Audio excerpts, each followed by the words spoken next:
Montrez-moi une nation bien organisée et je vous montrerai un peuple et une nation respectée du monde entier. Tel est le résumé de ce discours de 4 ans.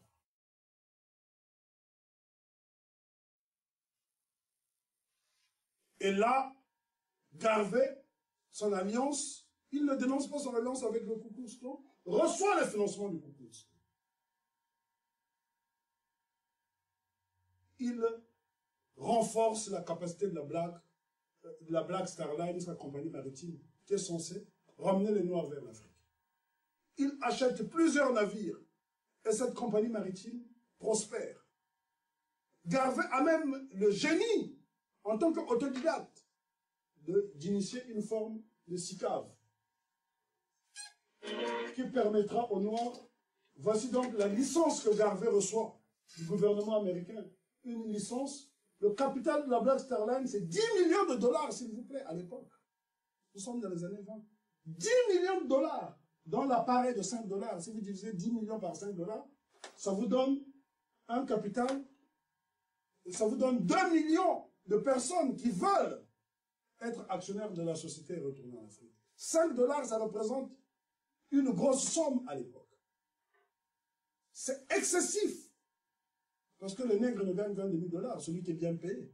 Donc 5 dollars, c'est l'économie de toute une vie. Donc le capital de la Black Star Line, c'est 10 millions de dollars. Donc là, on voit ici, regardez bien, hein, capital 10 millions de dollars. La part, c'est 5 dollars. Donc si vous divisez 10 millions par 5 dollars, ça vous donne 2 millions de personnes qui sont prêtes à retourner en Afrique. Et qui investissent. Et avec ça, Garvey va acheter des bateaux qui vont acheminer les premiers volontaires. Donc, je vais vous présenter ici les bateaux un par un.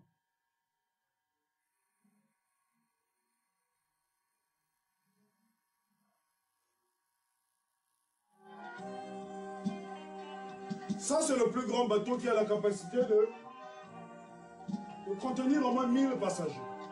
Ça s'appelle le Phyllis Wilt, du nom d'une esclave, une négresse marron, qui aurait résisté pendant la période de l'esclavage.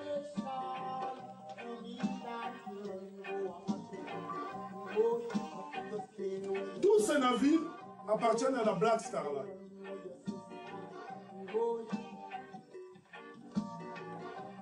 Donc Garvey se donne les moyens de son utopie. Il veut ramener les descendants d'Africains vers l'Afrique. Les bateaux sont là. La Black Star Line compte au moins une flottille de 9 navires. Et Garvey est un multimillionnaire qui prospère. Et Garvey va même envoyer des experts au Libéria pour rencontrer le premier gouvernement libre, puisque l'Éthiopie est un pays où les gens ne parlent pas anglais. Donc il est mieux pour lui d'envoyer une délégation dans un pays où on parle anglais que le Libéria. Le Libéria a été créé, donc on voit ici des bateaux. Le Libéria a été créé par la Société américaine de colonisation, constituée par des Blancs, pour renvoyer des nègres vers l'Afrique en 1847. Et beaucoup de nègres, compte tenu de l'oppression qu'ils subissent, préfèrent rentrer en Afrique. Donc, Edward Wilmot Blyden, qui est un théologien. Donc, ce bateau ramènera des experts au Libéria. Et je vais vous montrer ici la délégation des experts qui se rendent au Libéria pour négocier de la place. Tout cela, ce sont des bateaux de Garvey. La devise de la Black Star Line, c'était Let us guide our own destiny. Laissez-nous prendre notre destin en nous. Donc là, on voit le bulletin de souscription pour toute personne qui voulait être actionnaire, acheter les actions auprès de cette société. Voici donc la délégation d'experts que Garvey envoie au Libéria, les membres de la UNI, et nous sommes en 1924. Garvey précise à sa délégation avant de l'envoyer au Libéria: si vous voulez libérer un esclave, donnez-lui une formation morale. Parce que les premiers Noirs qui furent rapatriés au Libéria, en arrivant sur place, se comportaient eux-mêmes comme des esclaves. Ils se sentaient supérieurs aux autochtones sur place. Voilà pourquoi nous avons le conflit aujourd'hui au Libéria. Donc, vous voyez ici, ceux qui sont bien habillés en costard cravate, ce sont les membres de la UNI et la délégation que Garvey envoie. Et les autres que vous voyez autour, ce sont des notables africains. Non seulement la délégation rencontre les officiels, puisque le Libéria est indépendant, et le président de l'époque s'appelle King, le président King, c'était un franc-maçon, qui appartenait à la loge, le Prince Hall. Et là, on voit donc cette délégation qui rencontre les notables pour fraterniser, afin d'éviter les problèmes de discrimination. Et Garvey va envoyer une délégation encore de 6 experts que je vais ici vous présenter. Donc cette délégation est là. Cette délégation a pour but d'inspecter le pays, de faire une étude. Donc voilà. Tous ces experts, Garvey les envoie au Libéria pour bâtir une ville qui accueillera les premiers descendants d'esclaves qui vont faire leur retour en Afrique. Tous ces experts réussissent à obtenir des terres, 400 hectares, du président du Libéria de l'époque, le président King. Garvey a les bateaux, il a les experts. Il enverra pour 4 millions de dollars de marchandises, des poteaux électriques pour éclairer la ville. Parce que les nègres qui ont vécu en Amérique ne vont pas accepter d'aller se retrouver dans des conditions matérielles défavorables. Même si leurs conditions de vie sont difficiles aux États-Unis. Mais là, lorsqu'ils retournent au Libéria, Garvey voudrait qu'ils retrouvent des villes similaires à celles qui existent aux États-Unis d'Amérique. Malheureusement, cette entreprise qui a 2 doigts de réussir sera trahie par les Afro-Américains. Parce que sur place, en Amérique, la campagne du Garvey Must Go prend de l'ampleur. Et je vais vous donner les principaux leaders noirs qui mènent cette campagne. Le premier s'appelle Philip Randolph, qui était le président du syndicat des travailleurs des wagons-lits noirs. Le deuxième s'appelle Willie Pickens. C'était l'oncle maternel du trompettiste Miles Davis. Le troisième s'appelait Earl Brando, l'homme qui accueillit Garvey aux États-Unis. Ceux-là s'arrangent pour faire tomber Garvey. Ils ne veulent plus voir Garvey aux États-Unis d'Amérique. Et le docteur Dubois se rend pour la première fois en Afrique. Ça, les historiens américains ne le disent pas, les historiens afro-américains ne le disent pas. On va voir ici des images du docteur Dubois se rendre au Libéria pour aller dire au président King que les experts que Garvey a envoyés ne sont pas vraiment des experts, ce sont des mercenaires qui veulent faire un coup d'État pour les renverser. Donc on voit ici le docteur. On voit ici le docteur Dubois. Donc en fait, le docteur Dubois va voir le président King pour lui dire, voilà, les experts que Garvey a envoyés ne sont pas vraiment des experts, ce sont des mercenaires pour te renverser. Et il produit un discours dans lequel Garvey critiquait le docteur King, le président King aux États-Unis d'Amérique. Le président King, plutôt, président du Libéria à l'époque, en profite pour saisir le matériel que Garvey envoie. Donc voici l'itinéraire que le docteur Dubois a fait en Afrique pour se rendre au Libéria. Et donc on voit ici le docteur Dubois au Libéria. Et en fait, le docteur Dubois remet simplement un discours imprimé que Garvey aurait tenu aux États-Unis, dans lequel il critiquait le président King. Effectivement, Garvey avait 2 discours. Le premier discours, quand il envoie les délégations, il envoie une note dans laquelle il fait l'apologie du président King en lui disant « Tu es un très bon président, nous sommes fiers de ton œuvre ». Mais Garvey le critiquait aux États-Unis parce qu'il savait que le président du Libéria était devenu lui-même comme une sorte de colon qui maltraitait ses propres frères de race. Et c'est donc le deuxième discours, parce que quand tu veux obtenir quelque chose de quelqu'un, tu dois le caresser dans le sens du poil. Donc, officiellement, Garvey fait l'apologie du président King pour obtenir des terres. Parce qu'il faudra bien que ces esclaves atterrissent quelque part, ces descendants d'esclaves atterrissent quelque part. Mais le docteur Dubois a réussi à s'emparer du deuxième discours, dans lequel Garvey critique sévèrement le président King, et le président King est convaincu que les experts que Garvey envoie pour construire une ville au Libéria, en fait, ce ne sont pas des experts, ce sont des mercenaires pour le renverser. Il va saisir le matériel, et donc cette tentative de retour en Afrique va échouer. Et qu'en est-il aux États-Unis d'Amérique?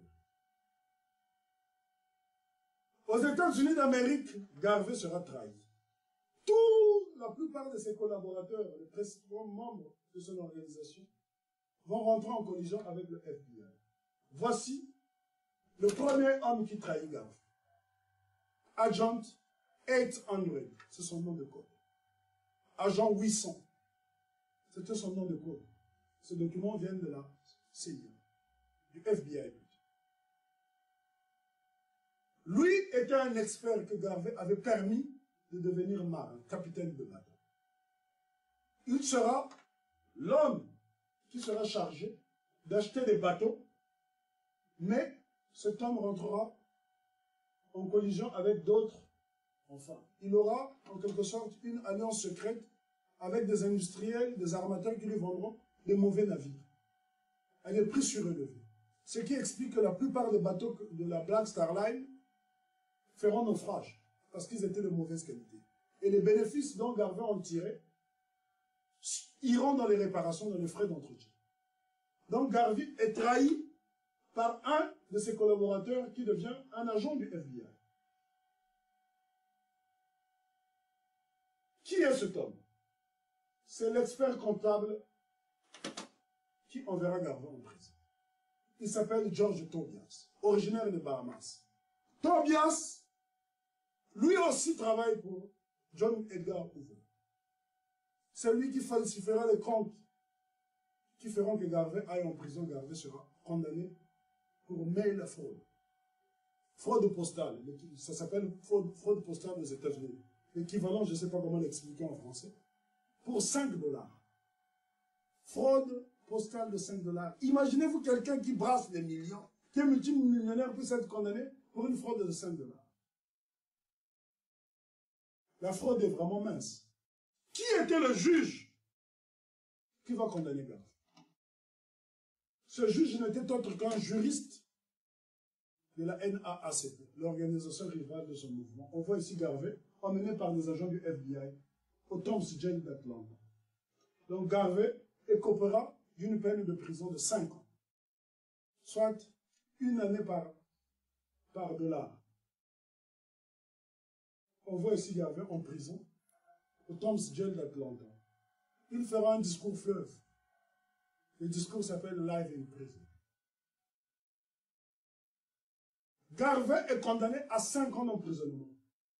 Mais en 1927, il y aura une élection qui va se profiler à l'horizon aux États-Unis. Une sorte d'élection législative qui permet au parti républicain de renouveler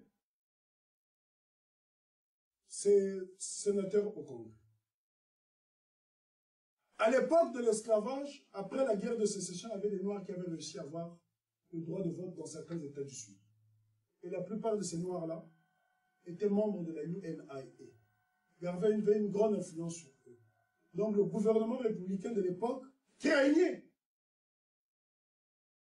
que ces Noirs-là puissent voter démocrate et faire basculer la majorité. Donc la peine de Marcus Garvey de 5 ans d'emprisonnement sera comminée en 29 mois en 3 ans de prison, qui passera 29 mois plutôt derrière les barres. Et Garvey sera expulsé vers la Jamaïque, son pays natal. Et ce jour-là, il pleuvait, mesdames et messieurs. Nous sommes en 1927. Il y aura foule à la Nouvelle-Orléans où Garvey prendra le bateau, il sera expulsé. Vous allez voir ici les images. Et qui était le capitaine du bateau? Voici donc là les Noirs qui font, on voit ici gravé sur le pont du bateau. Des Noirs vont braver donc la pluie pour venir accueillir plus de 15 000 personnes, on les voit ici, avec des parapluies. Pour dire adieu à leur leader. On voit ici gravé sur le bateau, faire ses adieux. Il est expulsé vers sa terre natale. Estelle James était présente à l'époque, elle n'avait que 15 ans, quand Garvey fut expulsé vers la Jamaïque. Arrivé en Jamaïque, Garvey sera accueilli avec des pierres. Parce que la Jamaïque, à l'époque, l'élite en Jamaïque était mulâtre. On ne voulait pas de ce nègre anti-mulâtre.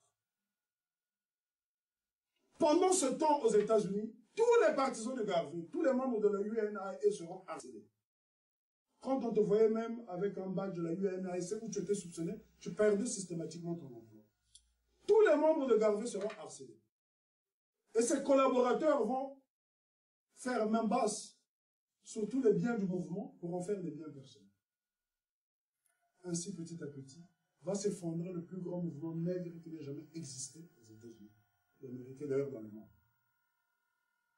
Mais à quelque chose, malheur est bon. C'est que Garvey avait tellement passé sa vie à se consacrer pour sa race qu'il aura au moins un peu de temps du répit pour pouvoir se consacrer à sa famille. C'est lors de cette période que Garvey aura ses 2 enfants. 2 garçons. L'aîné, Marcus Garvey Jr., le second s'appelle Julius Garvey. Là, Garvey fera une prédiction importante dans l'African Orthodox Church, où quelques fidèles noirs viendront l'écouter. Regardez de l'autre rive de l'Afrique, où un roi noir sera couronné. Ce sera le roi rédempteur. 3 ans plus tard, soit le 2 novembre 1930, un jeune prince sera couronné. Un jeune prince du nom de Rastafari Makonnen sera couronné. Haïlé Sélassie, qui signifie le pouvoir de la tribu. Parce que la tradition, en Éthiopie, veut que tout prince qui accède au trône prenne un nom. Haïlé Sélassie signifie pouvoir de la Trinité. Mais le vrai nom de Haïlé Sélassie est Rastafari Makonnen. D'où le mouvement Rastafari. Le mouvement de Rasta. Le préfixe Ras veut dire tête et le suffixe Fari veut dire Tafari veut dire création. Donc c'est à partir de là que le mouvement Rasta naîtra. Et lorsque l'Éthiopie sera envahie, à l'époque ça s'appelait l'Abyssinie, sera envahie par les troupes mussoliniennes en 1936, Haïlé Sélassie dira, eux se battront avec la force, nous nous battrons avec la pluie de Dieu. La bataille durera 5 ans. Mais Haïlé Sélassie, on voit, j'ai les images, on voit Haïlé Sélassie aller au front. Un empereur qui va au front. La garde royale n'avait même pas de chaussures, elle allait à pied combattre. C'est 1000 bombes de 200 tonnes chacune qui seront déversées sur les gens. Les images, je les ai. À n'importe quel moment, je peux les produire. 1000 bombes de 200 tonnes chacune, ça fait 200 000 bombes qui vont être déversées sur le peuple éthiopien. Et pourtant, ce peuple finira par être jeté. C'est ce qui fera de la prophétie de Marcus Garvey une religion, le mouvement Rasta. Et Haïlé Sélassie, après la victoire de l'Éthiopie, en 1941,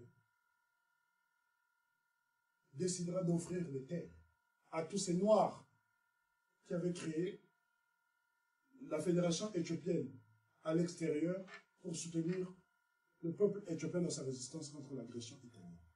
Alors que plusieurs pactes furent signés entre l'Éthiopie d'Haïlé Sélassie et l'Italie de Mussolini pour ne pas qu'il y ait une agression. Donc Garvey dit, regardez de l'autre côté de l'Afrique où un roi noir sera couronné. 3 ans plus tard, coïncidence, prophétie, à l'auditoire d'en tirer les conclusions. Et Haïlé Sélassie se rendra en 1966 en Jamaïque, où les gens le considéraient comme un dieu vivant. Pendant 9 mois, la Jamaïque avait connu une grande sécheresse. Comme par hasard, ce jour-là, quand Haïlé Sélassie arriva, il tout abandonné. Les images, je les ai. Vous pouvez les trouver dans un film consacré à Bob Marley qui s'appelle Time Militaire. C'est vendu partout à la FNAC. Donc Garvey fait cette prophétie, mais en 1929, il tente d'aller au Canada pour reconstituer le mouvement de paix au Canada. Elle perd.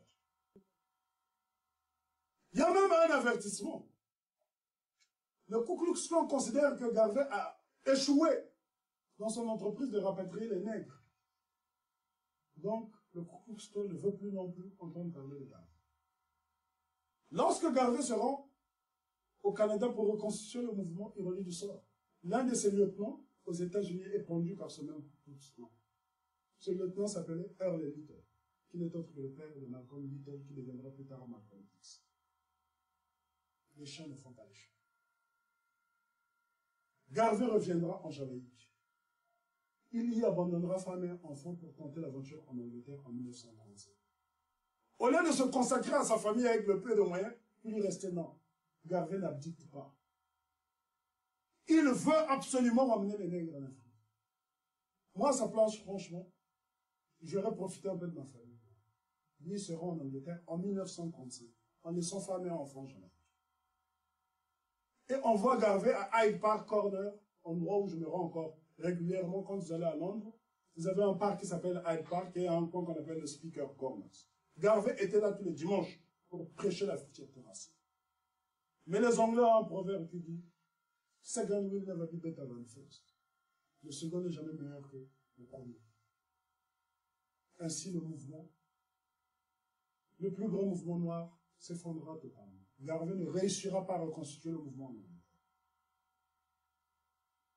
Le peu d'argent qui lui reste, au lieu de vivre paisiblement, il achètera un appartement qui sera destiné aux étudiants noirs venant d'Afrique et de la Caraïbe pour pouvoir étudier en Angleterre afin de poursuivre le combat. Cet appartement sera acheté dans le quartier royal de Kensington et Chelsea, où un certain Frédéric Kamau résidera. Frédéric Kamau n'est autre que Jomo Kenyatta, le libérateur de Kenya, qui constituera le mouvement de Mau Mau et qui chassera les Anglais au Kenya.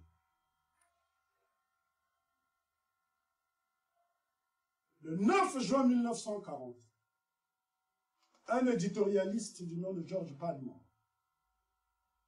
écrira « Garvey is dead ». Garvey est mort. En sortant de chez lui, Garvey apprendra sa propre mort dans le journal. Il décédera le lendemain, le 10 juin 1940. Personne, aucun historien ne peut vous dire comment Garvey est mort. Seul Dieu le sait et le service secret.